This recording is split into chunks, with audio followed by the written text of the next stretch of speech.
Hello everybody, today I'm going to show you this Sylvania Suburban Series street light. So this particular fitting here was a category P street light fitting that was used in Australia from I think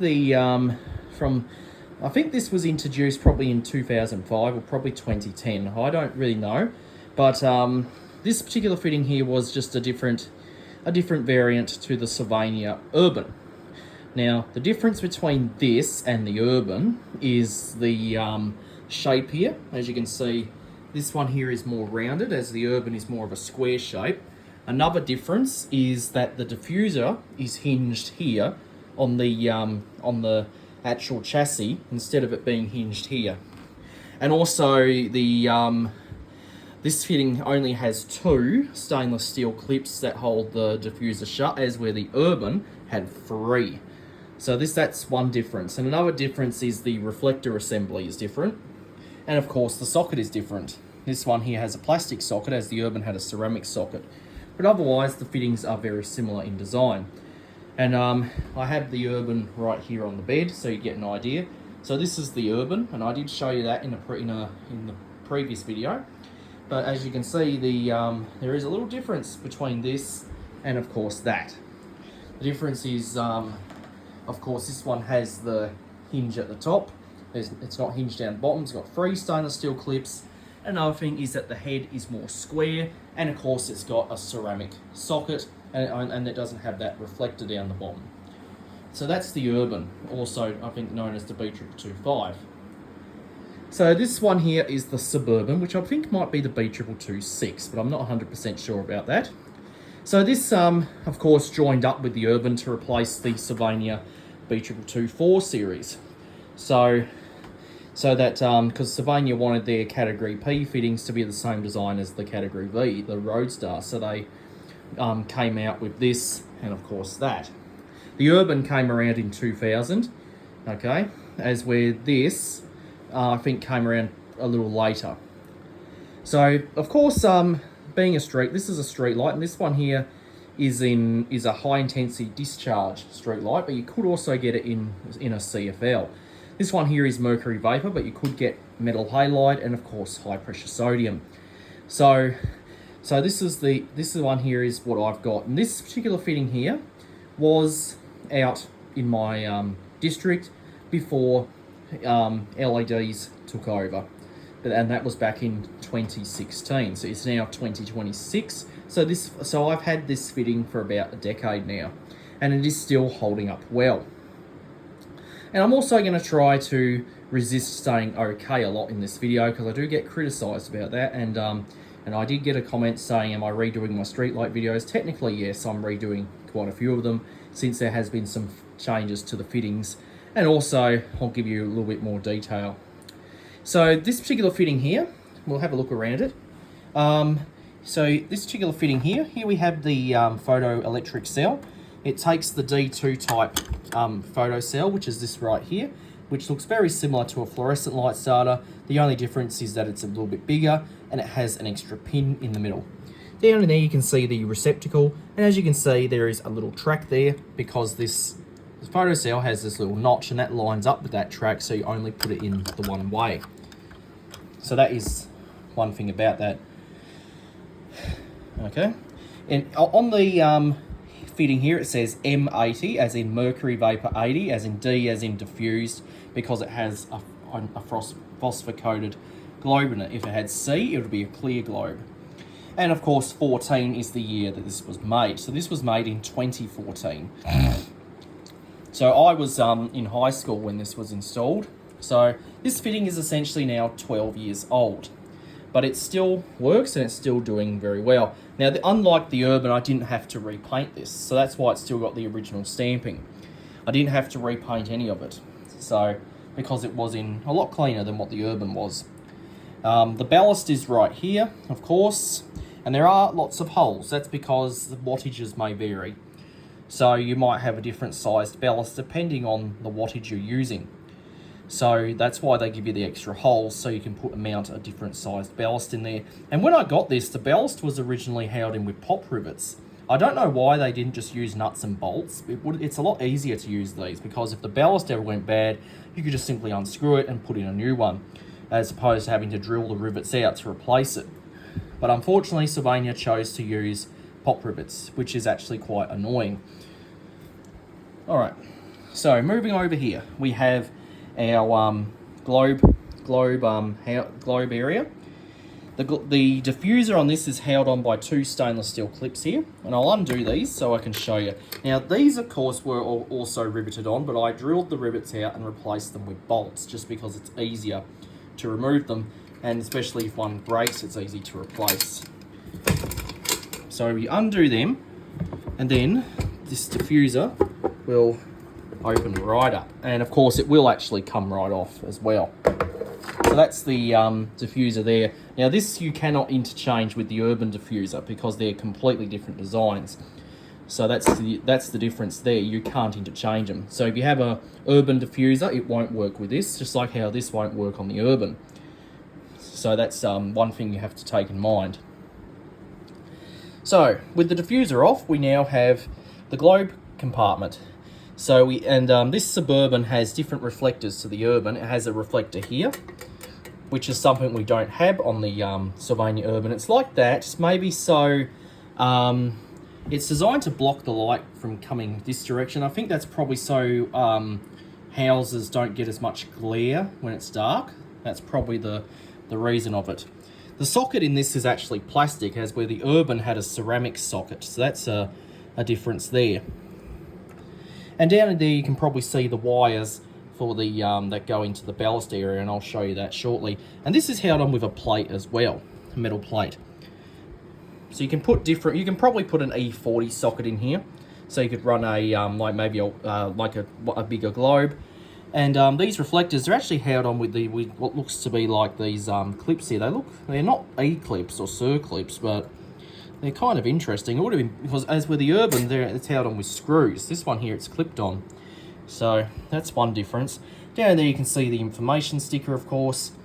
Now the globe that's in this fitting, let's see what it is. It's an Osram, so this is not a genuine Sylvania globe. So this is just the globe that came with the fitting. So obviously this globe is not original. The original globe would have been a Sylvania, but there's a chance it might have blown. So they replaced it with an Osram. In there you can see the arc tube, and it is really blackened apparently. This globe has had quite a lot of use on it. You can also see the little starter in there. So with the globe out the way, I'll now show you the reflector. So we got this reflector here, and once again it's held on with these circular like clips. And you can see clearly it says Suburban in there. So that's what's basically in the globe area. So obviously the globe's not original. I should put a proper Sylvania globe in there so to keep it all genuine. But this globe is just what came with the fitting when I got it.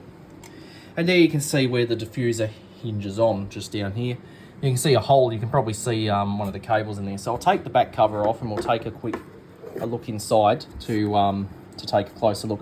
To put the diffuser back on, you need to line the hinges up with that. If you don't line them up, it won't drop down. So you line it up, and it should just drop right down. And then of course we do up the stainless clips, and that will hold the diffuser on. The diffuser closed.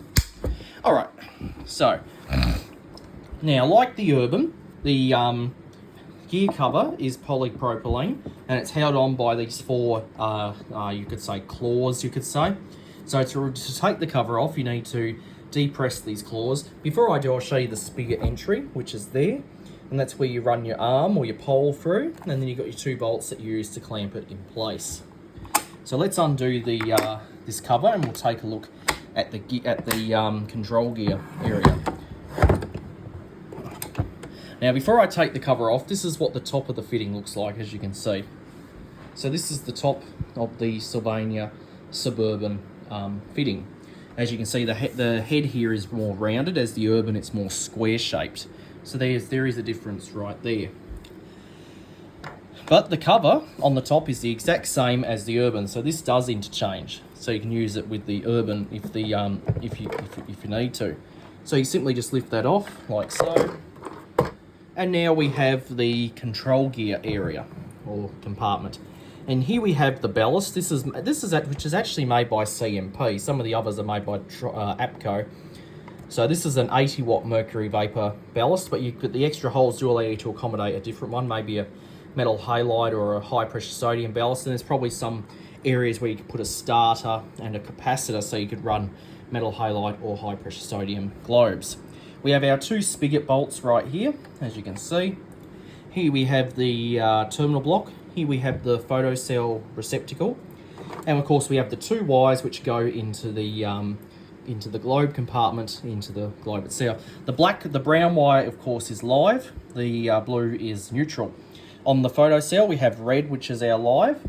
We have black, which is our neutral. The green is the earth, of course. And of course, we have the white, which is the load. And of course, that goes to here. So that's essentially all there is really inside this particular fitting. So not a lot different to the Urban. So very similar in design and look. So we'll put this back together and I'll fire it up and we'll watch this thing turn on. For all you people who like to watch the old mercury lamps start up, you'll enjoy this thing probably as it starts up.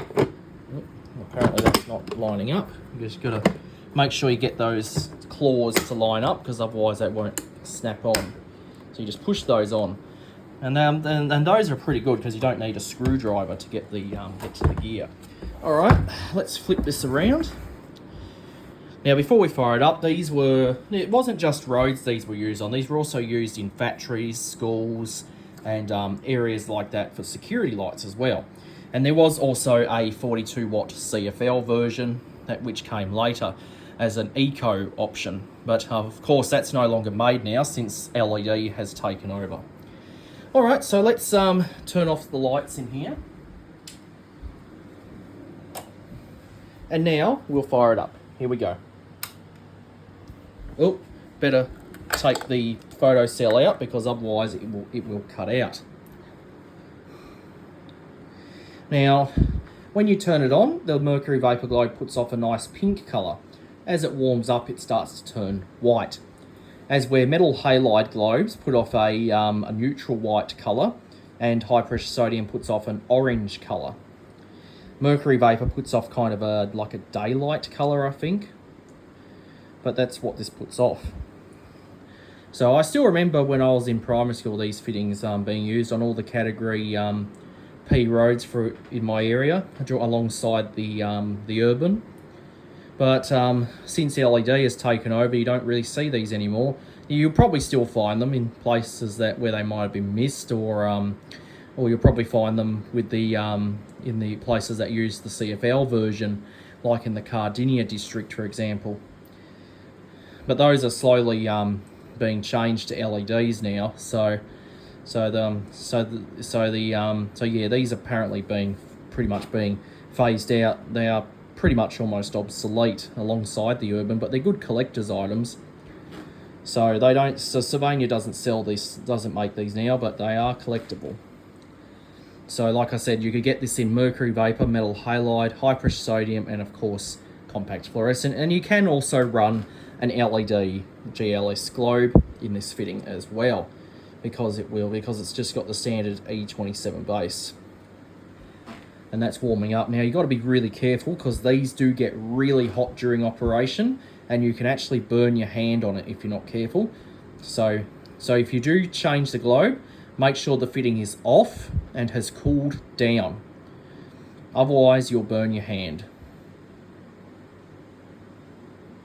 That's getting close to full brightness, and this reflector here, it's designed to cut down on the lumens because normally this would be facing houses. I think they designed it so the houses don't get as much glare during the night time, so you won't get as much lumens. But if you wanted to, you could actually take that out if you wanted to. Just pull it out if you don't want it. But as where the Urban doesn't have that at all. Now, with the new LEDs, there are things that you can optional, like reflectors and stuff that you can put in the diffusers. All right, so I think that's at full brightness now. So let's have a look around the room. As you can see, that puts off quite a good amount of light for an 80 watt mercury vapor lamp. As opposed to the Sylvania street LED, I think the street LED would definitely kill this off. But it does the job at lighting up the room very well, as you can see there. It's doing a pretty good job. So very effective for a HID lamp. So now it's warmed up, and I remember also seeing these as security lights as in school, campuses as well. My high school actually had some of these, believe it or not. But those have all been replaced with LEDs now, so those would have been likely sent for scrap. But this one here, I'm just so glad to have this in my collection. I don't really use this thing very much because it is kind of collectible. But if I wanted to use it like for a work light, I'd probably just stick an LED globe in there and be done with it. So there it is at full brightness. So that is a Sylvania Suburban Series street light. So now we'll watch it turn off. Here we go. You can watch the globe dim down, as you can see. As we're high pressure sodium globes, when they dim down, it's a lot different. Alright, so let's turn the lights back on. So that is the Sylvania Suburban Series street light. So I hope you enjoyed, and that'll be it.